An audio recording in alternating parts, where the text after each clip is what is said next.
आप जान लीजिए, जात के आधार पर एक वोट नहीं देना चाहिए, काम के आधार पर वोट देना चाहिए। और हम लोग बाकी सब लोग अपने परिवार को कराता है, बाल बच्चा को कराता है।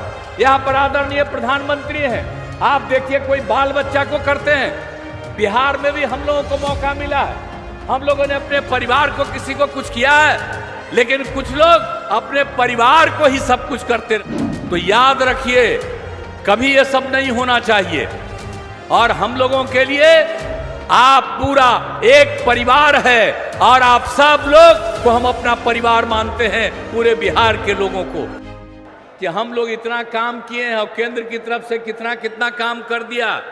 आज जो आज तक कभी कोई काम नहीं किए वही आकर के यहाँ कहते हैं, तो हम तो सब लोगों को कहेंगे कि जितना काम कर दिया है, कोई किसी के आधार पर बाएं दाएं इधर उधर कोई धंधा करने की बात करता है। अब यहाँ बताइए, यहाँ पर जो बेचारे हैं, आप यहाँ पर किसी को कैंडिडेट बना दिया। अब जो ललन बाबू जो यहाँ से है, अब किसको कैंडिडेट बना दिया? क्या मतलब है? सारा काम हम लोग किए हैं, आज जात के आधार पर कुछ वोट के चक्कर में है। आप जान लीजिए, जात के आधार पर एक वोट नहीं देना चाहिए, काम के आधार पर वोट देना चाहिए। और हम लोग बाकी सब लोग अपने परिवार को कराता है, बाल बच्चा को कराता है। यहाँ पर आदरणीय प्रधानमंत्री हैं, आप देखिए कोई बाल बच्चा को करते हैं। बिहार में भी हम लोगों को मौका मिला है, हम लोगों ने अपने परिवार को किसी को कुछ किया है, लेकिन कुछ लोग अपने परिवार को ही सब कुछ करते रहते हैं। तो याद रखिए, कभी ये सब नहीं होना चाहिए। और हम लोगों के लिए आप पूरा एक परिवार है और आप सब लोग को हम अपना परिवार मानते हैं, पूरे बिहार के लोगों को, और उनकी इज्जत करते हैं और उनकी सेवा करते हैं। तो जो कुछ भी काम होता है, हम तो बराबर आते हैं, जो जरूरत पड़ता है और कराते हैं और कराते रहेंगे।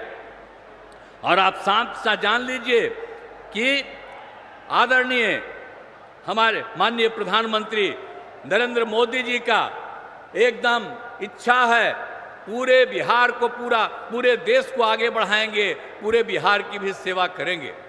इसलिए हम तो यही चाहते हैं कि भाई मुंगेर लोकसभा से एनडीए जदयू के उम्मीदवार राजीव रंजन सिंह उर्फ ललन सिंह को जो चुनाव लड़े हैं, उनको वोट देकर भारी मतों से जिताइए। और आप जान लीजिए, हम लोगों की इच्छा है कि बिहार के 40 सीट हम लोग जीतें और देश में 400 से ज़्यादा सीट जीतें, ताकि फिर से आदरणीय प्रधानमंत्री नरेंद्र मोदी जी फिर से देश को आगे बढ़ाएं। प्रधानमंत्री के रूप में हम लोग यही चाहते हैं। तो आप लोगों से हम यही कहने आए हैं कि भाई, तब आप लोग जो आ गए हैं, तो राजीव रंजन सिंह उर्फ ललन जी को वोट दे करके जिताइएगा ना। हाथ उठा के बताइए, वोट दीजिएगा ना, हाथ जिताइएगा ना। हमसे जुड़े रहने के लिए हमारे YouTube चैनल को सब्सक्राइब करें और नई वीडियो की नोटिफिकेशन के लिए बेल आइकॉन को दबाएं।